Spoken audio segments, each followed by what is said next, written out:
chrétiens audacieux. Un podcast proposé par Portes Ouvertes.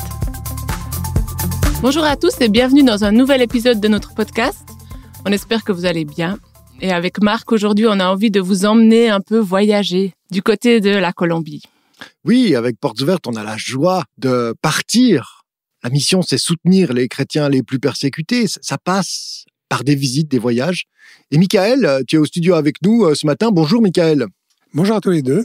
En fait, tu reviens tout juste d'un séjour en Colombie, c'est juste ? C'est juste, oui. Alors, comment s'est passé ton voyage ? Ce voyage et les rencontres qu'on a faites ont été extraordinaires, comme chacun des voyages avec Portes Ouvertes. On a eu l'occasion de visiter un centre pour enfants persécutés. On en parlera certainement plus tard. Nous avons aussi visité une région où règnent les groupes armés paramilitaires. Autant dire, c'est une région très éloignée de la Colombie touristique, des cartes postales, Carthagène, les Caraïbes, les grandes villes. On a rencontré des pasteurs persécutés.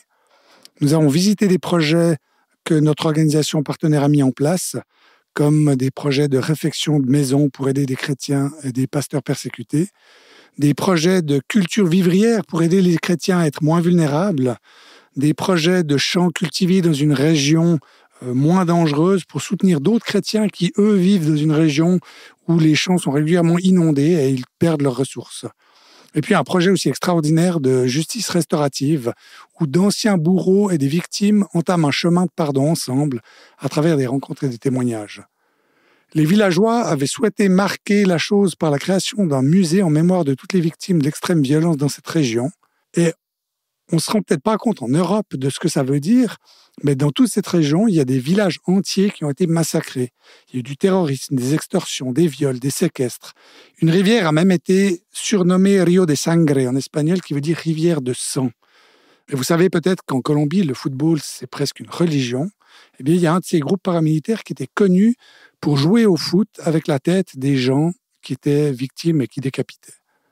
Et en fait, pour cette maison de mémoire, les matériaux sont fournis par notre organisation partenaire, mais toute la construction va être réalisée par des victimes et d'anciens bourreaux. C'est beau, c'est incroyable de voir le pardon à l'œuvre dans ces circonstances. Alors, Michael, il faudra que tu nous expliques un peu plus tout ça, mais déjà, vous avez fait tout ça en une semaine. Une semaine, ouais, c'était intense et riche au niveau des rencontres, c'était incroyable. Alors, ma première question, c'est par rapport à la persécution en Colombie. Moi, je pense que je fais partie des personnes qui considèrent pas vraiment l'Amérique du Sud ou l'Amérique centrale comme des lieux où il n'y a pas la liberté de religion pour tous et puis pour les chrétiens.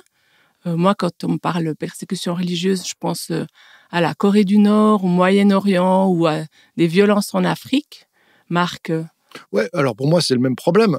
Comment tu expliques, Michael, qu'on compte plus de 95% de la population comme étant chrétienne, en Colombie, mais c'est largement le cas aussi en Amérique latine. Comment est-ce que tu expliques la persécution dans ce contexte ?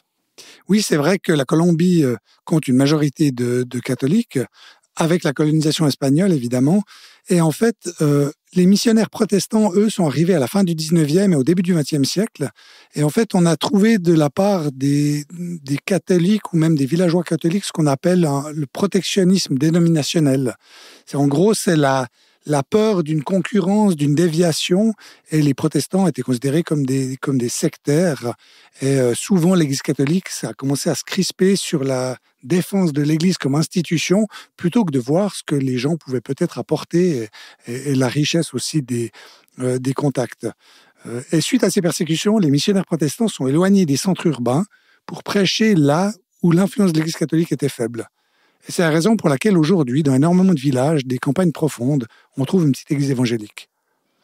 Et en 1991, il y a une nouvelle constitution en Colombie d'ailleurs, où l'église catholique a perdu son pouvoir politique pour se retrouver sur pied d'égalité avec les églises évangéliques, même si dans les faits, l'église catholique garde une voix plus forte politiquement que les églises évangéliques.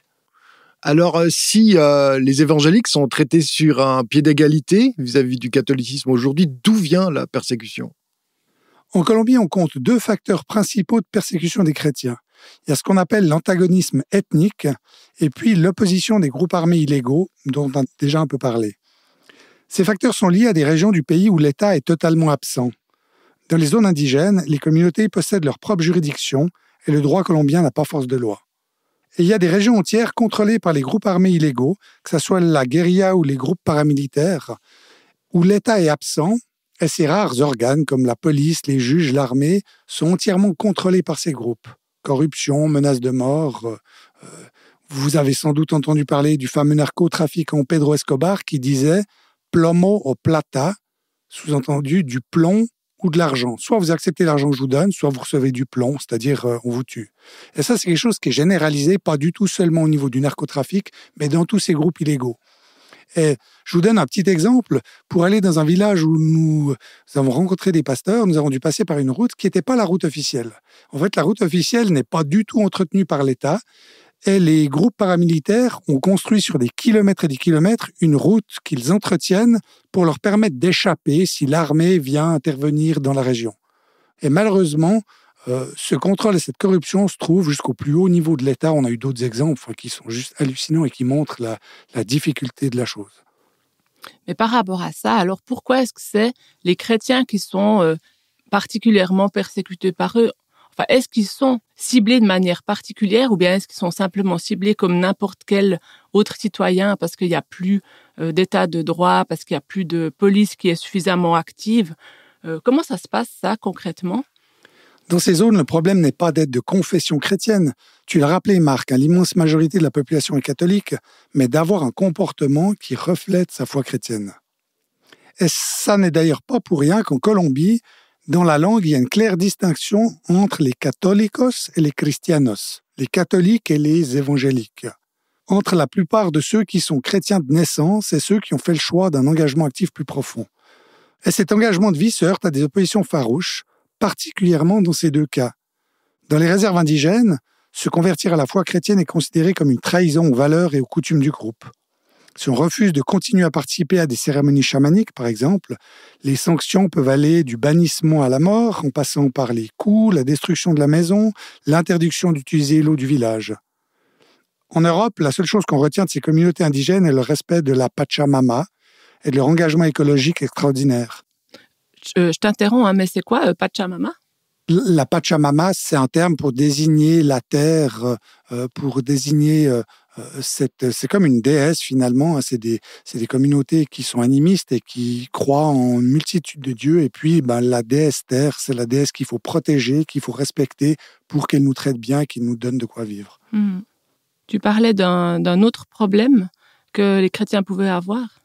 Oui, dans les zones contrôlées par les groupes armés illégaux, si vous refusez de payer l'impôt aux groupes armés, ce qu'on appelle là-bas la vacuna, qui est une forme d'extorsion qu'on retrouve dans les régions où règne la mafia, si vous refusez que vos fils deviennent des enfants soldats ou que vos filles servent comme prostituées pour les commandants de ces groupes, si vous dénoncez dans vos prêches le mensonge, le meurtre, le trafic de drogue, alors là, la persécution arrive. Certains travailleurs sociaux se sont fait assassiner pour résister à ces injustices, mais la grande majorité de ceux qui se lèvent pour les dénoncer sont des pasteurs et des chrétiens engagés. Et les pasteurs, par l'influence qu'ils ont dans les villages, sont particulièrement ciblés. Et toi, tu as pu en rencontrer des pasteurs comme ça qui se sont positionnés face à ces groupes ou qui ont subi des pressions? Oui, nous avons rencontré une dizaine de ces pasteurs persécutés. Je prendrai juste 2 exemples. Un de ces pasteurs travaillait dans une région montagneuse contrôlée par la guérilla. Dans le cadre de son travail, il a été amené à exercer la discipline ecclésiastique sur un membre de son église. Ce dernier n'a pas apprécié. Et ce que le pasteur ne savait pas, c'est que cet homme avait des liens avec la guérilla. Et pour le pasteur, la persécution s'est intensifiée et de manière concrète. Et finalement, il a dû quitter la région. Dans ces régions, on ne sait pas toujours qui est lié à quel groupe. Et pour les pasteurs, ça demande un énorme courage d'oser dire ce que Dieu leur met sur le cœur sans s'auto-censurer par crainte de ceux qui ont droit de vie et de mort sur les gens. Et que faire si le commandant d'un groupe armé propose son aide à une église pour rénover un bâtiment en mauvais état? À quel moment commence la compromission? Lors de notre séjour, Enrique, c'est le 2e exemple, pasteur responsable d'un groupement d'église, nous a donné un témoignage bluffant. Lui a toujours refusé de payer l'impôt au groupe armé. Il leur a dit « Je peux prier pour vous, je peux vous donner des conseils, je peux aller rendre visite à vos parents qui sont en prison ou si vous êtes malade, mais je ne peux pas vous donner ce que j'ai pas. Vous avez vos valeurs et moi j'ai aussi mes valeurs et je ne peux pas agir contre ces valeurs-là. » On a tenté de l'assassiner à plusieurs reprises, et finalement, s'il n'est pas mort, c'est uniquement la grâce de Dieu. C'est juste incroyable. À une époque, en raison des risques pour leur fils aîné de se faire enlever par les groupes armés, sa femme et lui ont pris la décision de le faire étudier en ville. 2 petites parenthèses qui complètent le tableau. En Colombie, les écoles rurales sont les cibles privilégiées des recruteurs des groupes armés. Deuxième parenthèse, il semble, d'après ce qu'on nous a dit, que les enfants chrétiens sont des proies faciles à contrôler, enfants soldats ou prostituées, car en général, ils sont connus pour être soumis et obéissants. Donc il faut imaginer, dans le cas d'Enrique et dans le cas de beaucoup d'autres pasteurs et chrétiens, ce que ça veut dire pour des parents de ne pas pouvoir assurer la sécurité de leur enfant et d'être obligés de se résoudre à ce qu'ils grandissent loin de la famille. On parlait dans le podcast précédent du courage, la foi priante et agissante, la réactivité dans ces contextes. On imagine bien que la prière est la bataille, comme on le disait. Frère André parlait de la prière comme une bataille. C'est pas se préparer à combattre, c'est la bataille. La bataille, c'est dans la prière qu'elle se remporte. Et au fond, il y a aussi une action. Ici, tu nous parles d'une vie sans compromis, qui est un courage incroyable, une radicalité dans la foi, une réactivité aussi, qui est digne du Christ, qui n'était pas un mou, mais un homme vrai et puissant par l'esprit. Oui, c'est vrai. Et on peut parler aussi du travail de Frère André. Au début des années 2000, Frère André est venu en Colombie pour soutenir, pour encourager les chrétiens persécutés, mais il avait à cœur non seulement de parler et de prier pour les chrétiens persécutés, mais aussi d'être en contact avec les persécuteurs. Et dans ce cadre-là, il a eu l'occasion de rencontrer les commandants principaux des paramilitaires. Et en 2005, suite à son intervention et au processus qui a été mis en place, des négociations ont eu lieu entre l'État colombien et les groupes paramilitaires pour déposer 26 000 armes en échange de 26 000 Bibles. Enrique, le pasteur dont je parlais tout à l'heure, par le rôle qu'il avait dans la région, se trouvait à la table de négociation. C'est extraordinaire, c'est incroyable et c'est un événement qui est impossible sans le courage d'un Frère André, mais aussi clairement sans l'intervention de Dieu. Malheureusement, ces négociations n'ont pas permis un retour à la paix, car l'État n'a jamais pris le relais dans ces régions, et finalement les groupes se sont réarmés pour éviter de laisser la guérilla remplir le vide. Et Enrique nous disait qu'aujourd'hui c'est encore pire qu'avant, car maintenant on ne sait plus d'où viennent les balles. En Europe, on a l'impression parfois que depuis 2005, depuis 2016, dans des négociations entre la guérilla, entre les FARC et le gouvernement, tout va bien en Colombie et tout va mieux, c'est merveilleux. Et quand on discute sur place, ils nous disent que c'est pire qu'avant, il y a plus de morts. Et ça, on en a assez peu conscience. Et en fait, les anciens grands commandants sont soit morts, soit en prison, soit ils sont partis à l'étranger. Et ceux qui restent sont les anciens sous-chefs qui ne savent, d'après ce qu'Enrique nous dit, faire qu'une chose, tuer. Et en plus, ils ont de l'argent. Avec la drogue, avec le trafic, avec les liens avec le trafic de drogue, donc c'est compliqué. Et en fait, tous ces groupes luttent entre eux pour le pouvoir. Et au milieu se trouvent les simples gens qui refusent d'entrer dans leur jeu diabolique et mortifère, et les chrétiens. Et à un moment, c'était tellement difficile qu'Enrique a demandé à sa femme Estella s'il n'avait pas meilleur temps de quitter la région et devenir pasteur dans une grande ville où ces risques n'existent pas. Elle lui a répondu alors qu'elle préfère être veuve d'un pasteur qu'épouse d'un lâche. Tous les chrétiens n'ont pas cette force, ce courage et cette foi, mais cela montre bien les difficultés auxquelles ils sont confrontés au quotidien.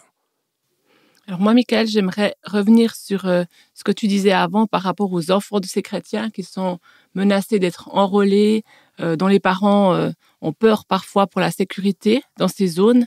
Je sais que tu as visité un centre pour enfants chrétiens et j'aimerais bien que tu nous en parles. Oui, j'ai eu l'occasion de visiter ce centre pour enfants chrétiens avec le groupe avec lequel je me trouvais. Ce centre se trouve dans une zone qui n'est pas du tout dangereuse, où il n'y a pas ces groupes armés, évidemment. Et on a eu l'occasion de discuter avec plusieurs de ces jeunes, dont les témoignages sont juste bouleversants. Je vous donnerai juste 2 exemples. Le premier exemple, c'est Julia, une adolescente de 13-14 ans, qui était dans ce centre depuis quelques années. Elle avait 1 an lorsque ses parents, qui étaient pasteurs, se sont fait assassiner. Sa sœur, qui elle avait 10 ans à ce moment-là, a vu leur assassinat, était dans la même pièce. On imagine le traumatisme pour ces enfants. Et en fait, en discutant avec Julia, elle me parlait de ses rêves. Et puis son rêve, c'est de devenir un jour psychologue, de pouvoir un jour aider d'autres jeunes qui ont passé par tel traumatisme. C'est incroyable de voir que suite à ce qui est fait, enfin, je veux dire, les jeunes ne s'arrêtent pas. Enfin, là, il y a ce rêve d'aider, de surmonter. Elle est reconnaissante aussi de ce qu'elle a reçu pour aller plus loin. José, lui, c'est un autre exemple qui, lui, vient d'une famille complètement décomposée. Sa mère, avec qui il vivait, le battait régulièrement. Et son père, qui était un commandant dans la guérilla, lui avait quitté le domicile familial. José s'est converti à l'âge de 12 ans grâce à une tante qui l'a emmené à l'église. Son frère aîné le battait régulièrement parce qu'il refusait d'intégrer la guérilla. Il a même tenté à plusieurs reprises avec un ami d'abuser sexuellement de lui, le traitant de fille parce qu'il ne voulait pas porter d'armes, parce qu'il ne voulait pas se battre, parce qu'il refusait en gros, entre guillemets, d'être un homme. Et grâce à ses prières, les prières de ce jeune qui avait 13-14 ans à l'époque, sa mère est devenue chrétienne.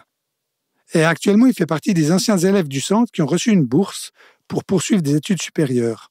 Il étudie la photo à l'université par correspondance et rêve d'avoir un jour son propre appareil.